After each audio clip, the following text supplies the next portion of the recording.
हम सबको अपने बालों से इतनी मोहब्बत होती है, चाहे औरत हो या मर्द, लेकिन बाल खूबसूरती की निशानी, मर्दों के लिए भी औरतों के लिए भी।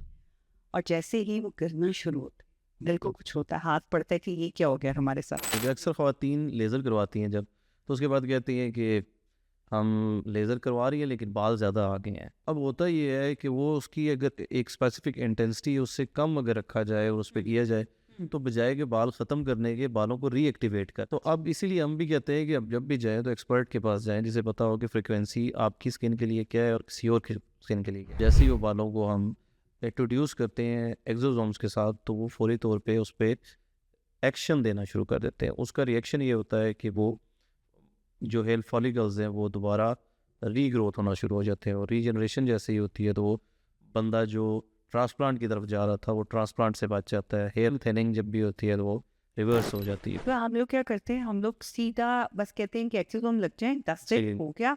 उसके अलावा हम अपनी डाइट पे, अपनी रोजमर्रा की जिंदगी पे बिल्कुल भी नहीं नहीं, उस पे नहीं कर। ध्यान ही नहीं देते हैं। और ज़्यादा से ज़्यादा क्या होता है कि हम आजकल जो बहुत ज़्यादा सोशल मीडिया पे आता है वो ये होता है कि अनियन का पानी लगा लो, आप रोजमेरी ऑयल यूज़ कर। ऐसे ही है।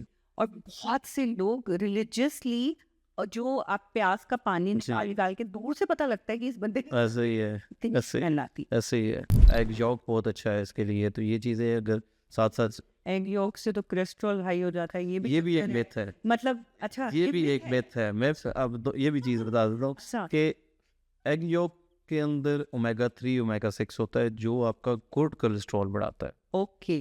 बैड कोलेस्ट्रॉल नहीं, गुड कोलेस्ट्रॉल ज़रूरी होता है हमारे लिए, हमारी बॉडी के लिए, हमारी वेन्स और कैपिलरीज की इलास्टिसिटी के लिए। जो बैड कोलेस्ट्रॉल है वो बैड होता है जो आके जम जाता है।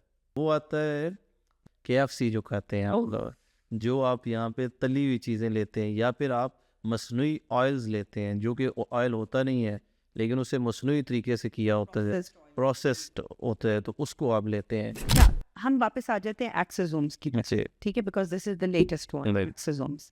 एक्सोसोम्स और PRP, जी। How they are different? Exosomes अब इन सिंपल वर्ड, जिस तरह अगर साइंटिफिकली है तो वो समझ नहीं आएगा। इन सिंपल वर्ड ये कि 25 से 30 PRP के इक्विवेलेंट एक एक्सोसोम्स है।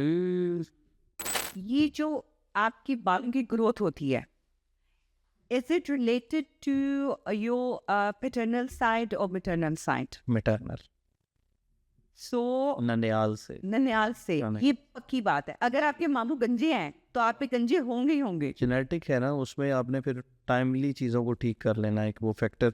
देखिए, यानी आपने देखा है कि मामू गंजे हो रहे हैं हाँ, तो तो आप टाइमली अपना ख्याल करना शुरू कर दें। It's not link to father, और नाना से भी लिंक नहीं है, मामू से लिंक है, खाला से लिंक है।